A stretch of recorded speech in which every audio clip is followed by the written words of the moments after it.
Hey, this is Tracy Lewis with Stuff and Things, and today I am going to do a short video talking about my storage in the trailer for all of my craft supplies.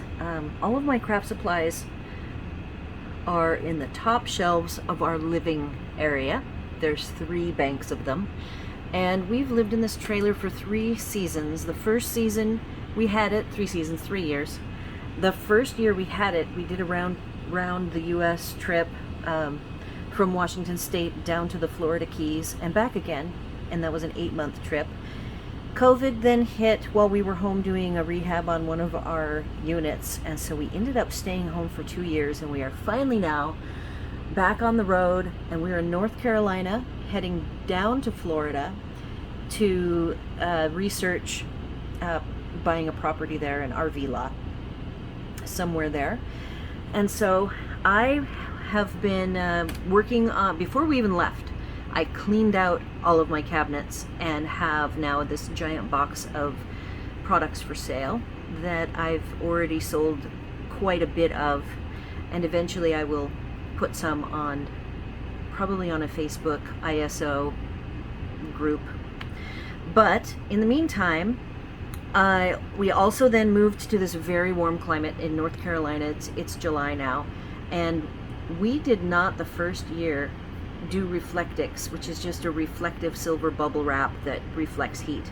And we had done it in our other trailer. We did not do it here. We bought all this stuff but never did it. For some reason, Hub decided we wouldn't need it, and he moved it all to our storage facility. So now here we are in the heat, and he's like, oh my goodness, this is miserable. So he's done 2 things, and this video is just going to talk about our Reflectix. All of our windows, like this right here is my main window, and yes, that is my absolutely wonderful view, love it. And we have now cut Reflectix for all of our windows. So our Reflectix pieces, like here's, this is for the window above here, and it's hiding because we don't need it since we're in the shade.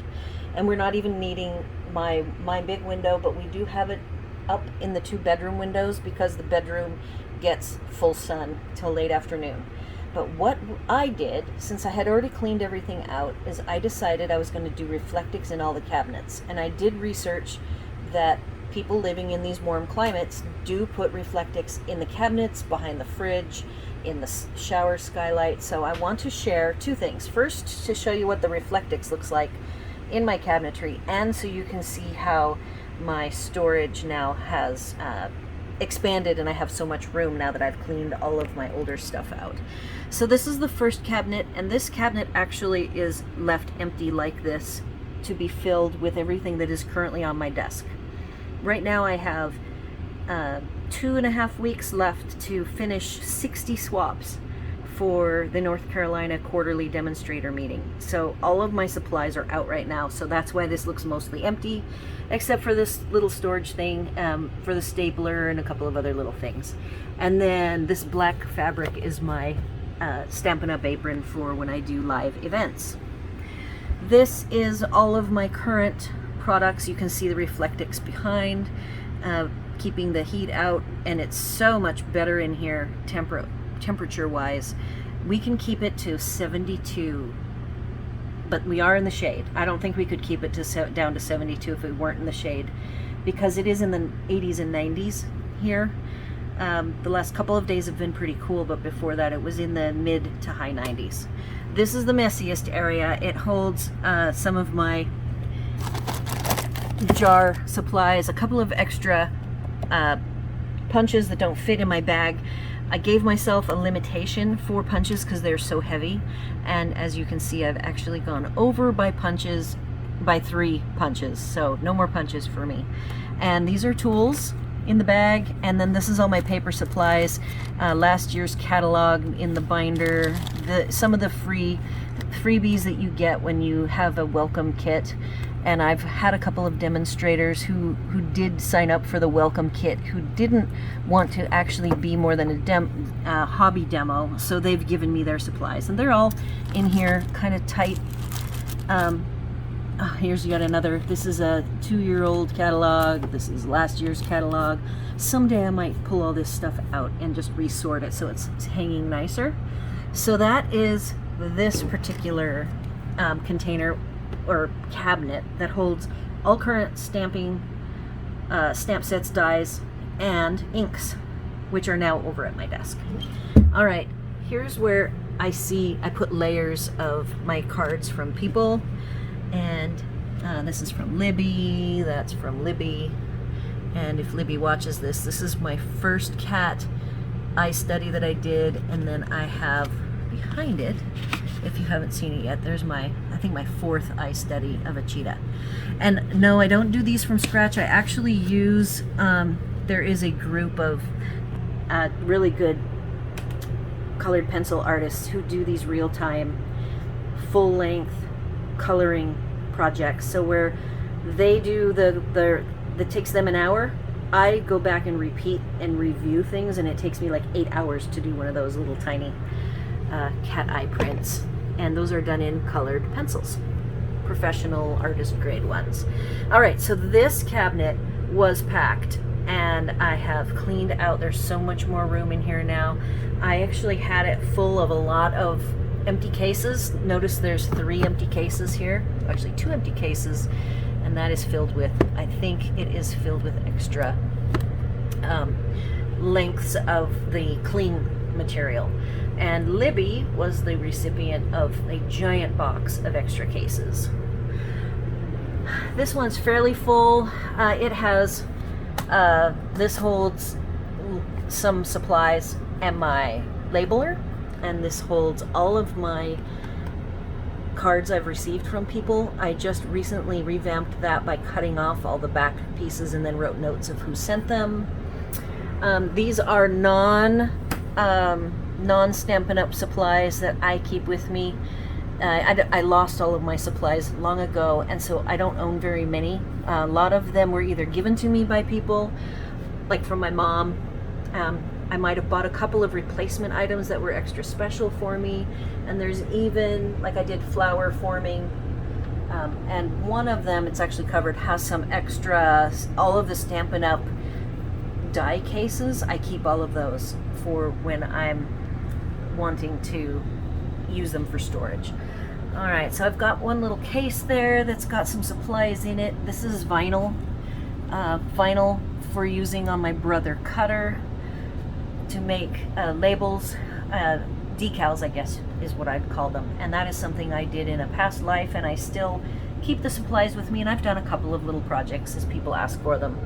This is all of the paper that I have. I know that some people may have like an entire 2-drawer file cabinet full.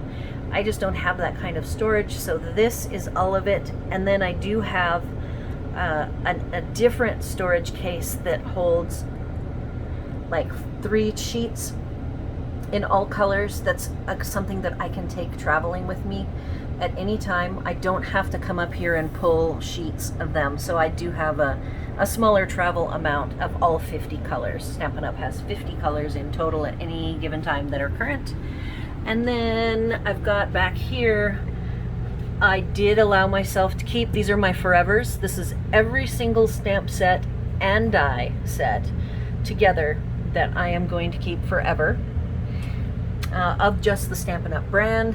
I did replenish some washi. I was very fortunate to buy somebody's full collection of washi tape when I was first getting back my supplies. So that is all I've bought, and it's all stored nicely, all different colors. It's perfect. And then this case is my box that I use when I do events. I do have one really tall block, but back here, not tall, full size, I do have a case of Stampin' Up! Blocks that I got as a half off many years ago. Okay, so now we're moving. We have another wall where I've put some clips, and those are from friends. One's from Libby, and I believe this is from Nancy. I really like this card a lot. And I had something up here that might have fallen off. I'd have to go figure out where it is hiding. All right, now we have, now we're into the like base supplies. This has in it, in the back on the bottom, some jewelry making materials. And all of my paper pumpkin supplies for 3 years are all in here in the back and in the front. And I've already collapsed them and talked to you about in a previous video how I collapse them into their various parts. And then this is where all of my envelopes go. I have some ultra cheap envelopes, and what I use those for is die cuts that I make extras of. I put in these really inexpensive envelopes that I got to keep the die cuts stored for future use. And then I've got sleeves, all sorts of cellophane plastic sleeves. I have my Copic refill inks, refillers that I went for of the colors that I use a lot, which tend to be the color lifter and the blues. It's B0000 and some grays. Then I have little tiny bags that I use. These are all used. I have them left over from jewelry making, and I use those to store all the little tiny bits and bobs from the paper pumpkin kits. This middle one here is our radio, and then this is one of my least organized spaces, and I went through, I had stored every single container packaging from Stampin' Up! Of everything I had bought for the last 3 years. I took it all out, found every single embossing folder. When you buy an embossing folder, it comes with a clear plastic sleeve and a picture of the embossing folders finish, what it does, as well as the part number in different languages. So I saved all those, and I have repackaged every single embossing folder back up, and that freed up all of this space. So now I am organized. This is right now is exposed to the sun, and I can feel it slightly warmer, but it used to be really warm. And you can see in the very back here, oops, my Reflectix is in there nicely blocking the heat, doing its job. And then this particular cabinet is right next to our pantry, our oven, stove, microwave, and the fridge. And Hub has finished putting in Reflectix. Here in our pantry is all protected with Reflectix, and we do need to figure out how to take our fridge out at some point. So that is what I've got. This is our view out the back of our trailer right now, and I'm very happy with the Reflectix. If you ever do some traveling and you're going to be in a warm climate, I highly recommend you go to Home Depot or Lowe's and you buy Reflectix and put it everywhere you can. Not only it should help with heat and cold. And this is the size. We bought the 48-inch wide roll because we have such big windows, and that size worked really well for me slipping in the 48 inches, because the back here is actually 93 inches of cabinetry and it's one big hole. So I went ahead and used the full 48s. I didn't even trim them down. I just let them overlap in the middle by a few inches. So if you got any questions or comments, I'd love to hear from you, and let me know if you have done traveling, and either with or without crafting supplies, and what other measures you have taken to deal with being in the hot and the cold. So leave those comments, questions, and suggestions here on my video. I probably won't do a blog article for this. Be sure to like, share, and subscribe, and thanks for watching.